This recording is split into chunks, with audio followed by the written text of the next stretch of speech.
ലെൻസൊക്കെ താഴെ വീണ കഴിഞ്ഞു. ആ നാളത്തെ കണ്ടന്റിന്റെ ഹെഡ്ലൈൻ പിടിച്ചോ. പറയാം. Labour day. പക്ഷേ കണ്ടന്റ് സിറ്റുവേഷൻ കിട്ടില്ല. ലേബർ ഡേ അല്ലേ? Labour day. അശ്വതി പ്രസവിക്കട്ടെ. അശ്വതി ഹൈ പോട്ടെ. ആ ലേബർ അല്ലേ ഈ ലേബർ.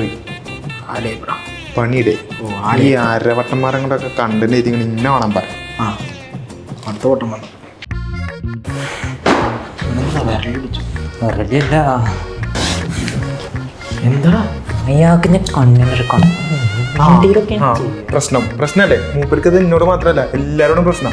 അന്നൊരു ദിവസം ആ ഉണ്ണി അവിടെ ഇന്റർവ്യൂവിന് വന്നൊരു കുട്ടി, ഒരു പാവ പെൺകുട്ടി, അത് കുറച്ച് വെള്ളം കൊടുത്തു, കൂട്ടത്തിൽ മൊബൈൽ നമ്പറും ചോദിച്ചു. അത്ര വലിയ പ്രശ്നമാണോ? അതുകൊണ്ട് ഒരു പുതിയ ഇത്ര വലിയ പ്രശ്നം ഒരു ആവശ്യമില്ല.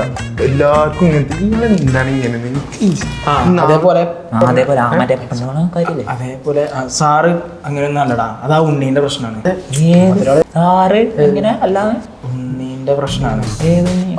അതെ അതെ അല്ല ഉണ്ണി ചെയ്ത അതെ ശരിയാണ്. അശ്വിൻ പറഞ്ഞ പോലെ തന്നെ അത് ഉണ്ണി ചെയ്ത ശരിയായില്ല.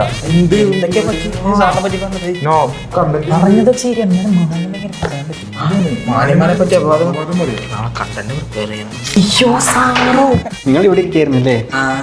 ഞാൻ അവിടെ തന്നെ നിങ്ങൾ നോക്കിയിരുന്നു, കണ്ടില്ല.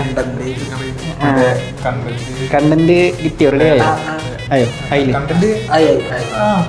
അല്ല നിങ്ങളേ പിന്നെ സാലറി ഹൈക്കിന്റെ കാര്യം പറഞ്ഞിട്ടുണ്ടായിരുന്നു.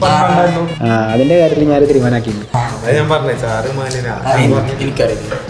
24 മണിക്കൂർ പണിയെടുക്കുന്ന ആൾക്കാർക്ക് ഞാൻ ഇവിടെ സാലറി കൊടുക്കുന്നില്ല. പിന്നെയാണ് എന്റെ കുറ്റം പറഞ്ഞ് നടക്കുന്ന നിങ്ങൾക്ക്. പോയി പണിയെടുക്കടാ. Happy labour day.